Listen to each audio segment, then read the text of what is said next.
전쟁과 과학은 지금 현재 이 시대에 가장 주목을 받고 있는 단어들입니다.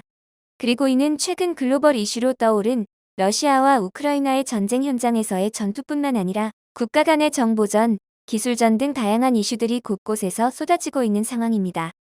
사실 예전부터 기술과 전쟁은 서로 밀접한 관계를 가지고 있었습니다. 조선시대 임진왜란만 보더라도 일본이 우리나라를 압도했던 이유는 일본군은 조총이라는 신식 무기로 무장을 한 반면 우리 조선군은 이를 활로 응수했었습니다. 이에 당시에도 기술이 전쟁의 승패를 좌지우지했었죠. 그리고 2022년 현재 우리나라는 엄청난 기술 발전으로 과거의 서륙에서 벗어나 일본의 우위에 점하게 됐습니다. 이는 아무도 부정할 수 없는 사실인데요. 최근 한국을 길들이려 부푼 기대를 안고 시작한 일본의 기략에 도리어 끔찍한 최후를 맞이한 사건이 발생했습니다. 특히 한국 경제를 망하게 할 거라는 엄포를 내놓았던 일본은 한국에게 자부심과 긍지를 다지게 만드는 계기를 만들어 주었을 뿐만 아니라 다시금 한국에게 무릎을 꿇을 수밖에 없었는데요. 도대체 어떻게 된 사연인지 자세히 한번 살펴보도록 하겠습니다.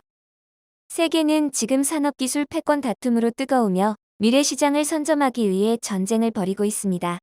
그리고 과거엔 지정학적 위치가 상당히 중요했지만 현재는 기술의 바탕을 둔 국제 정치가 가장 중요하게 여겨지고 있죠. 기정학이란 어디에 위치했냐가 아닌 어떤 기술을 가졌냐에 따라 국제사회에서 위치가 결정되는 걸 의미합니다. 이에 자신에게 필요한 기술을 상대국이 가지고 있으면 동맹이 되는 시대입니다.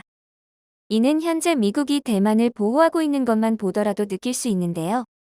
대만이 중국 바로 아래에 있기 때문에 지리적인 위치도 물론 중요하게 작용했지만 여기서 제일 중요하게 작용했던 것은 대만이 TSMC라는 세계 굴지의 반도체 기업을 보유하고 있다는 사실입니다.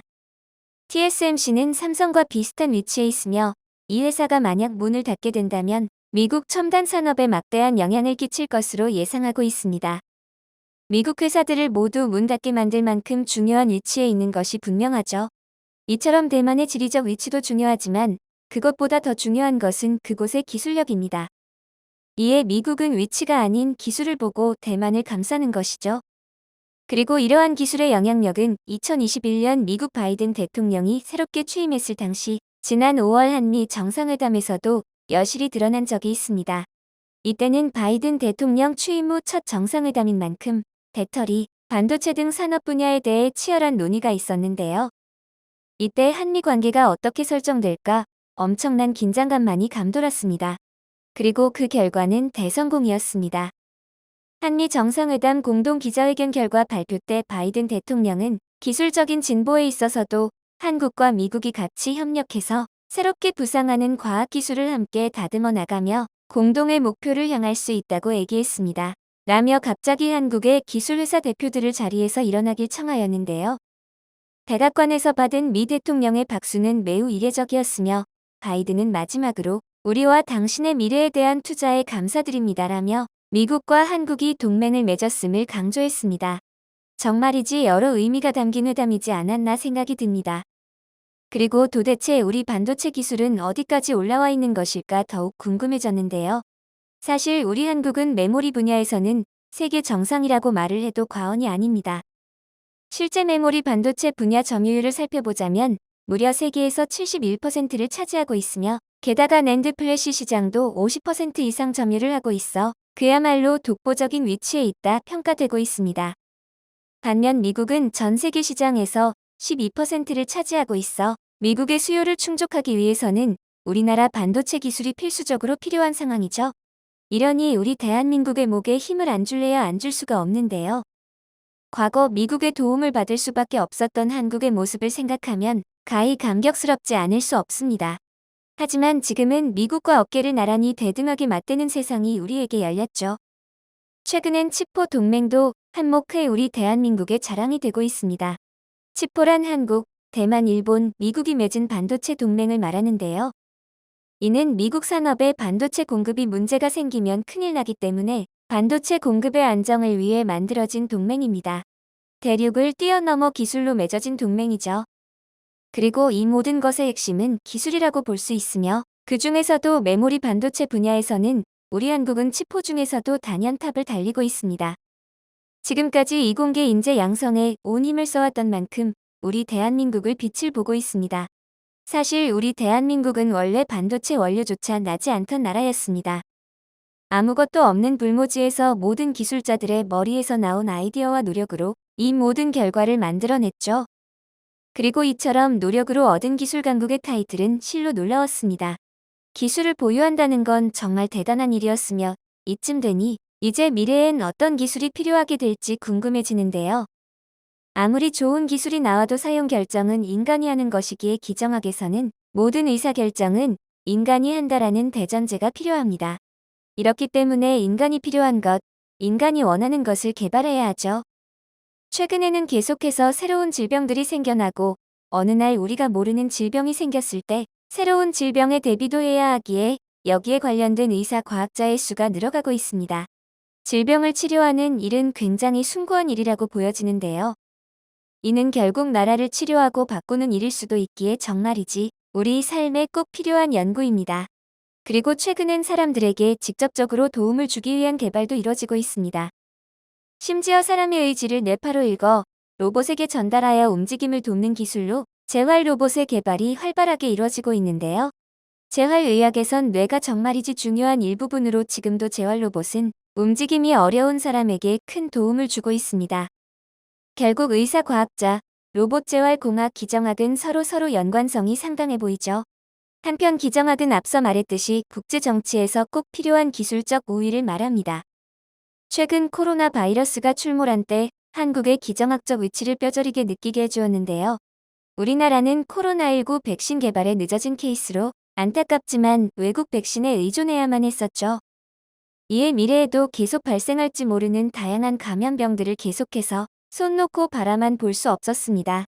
만약 우리나라가 백신 개발을 선도한다면 의학 기술의 우위를 선점하게 되면서 다른 나라들이 우리 앞에 머리를 숙이며 도움을 요청할 것이 뻔했기에 우리는 지금 엄청난 노력들을 하고 있습니다.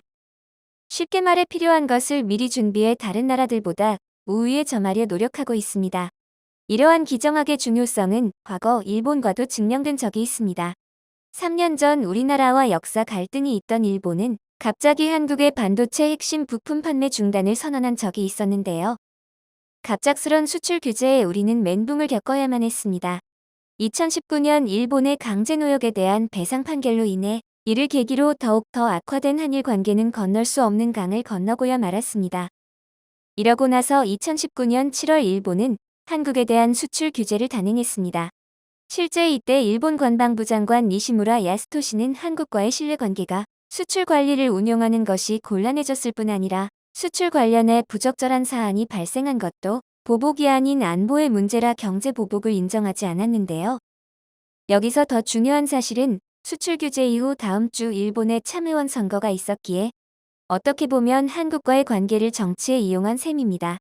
일명 소부장 사건은 강제 동원 배상 판결에 대한 보복으로 기록되며 아베 내각의 지지율 상승 카드로 쓰여진 것입니다. 그리고 당시 우리가 힘없이 당할 수밖에 없었던 이유는 우리가 원천 기술이 없었기 때문인데요.